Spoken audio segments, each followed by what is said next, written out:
நடந்தவன் உண்டு. இங்கே ஆண்களால காவி கட்டி நடந்தவள் உண்டா? பெண்ணுக்கு தாஜ்மஹால் கட்டி வச்சாண்டா, எவளாக்கும் ஒரு செங்கல் நட்டு வச்சாடா.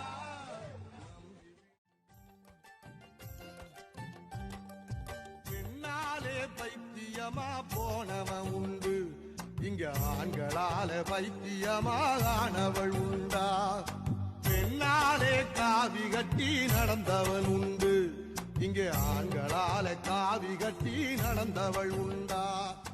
பெண்ணுக்கு தாஜ்மஹால் கட்டி வச்சாண்டா, எவளா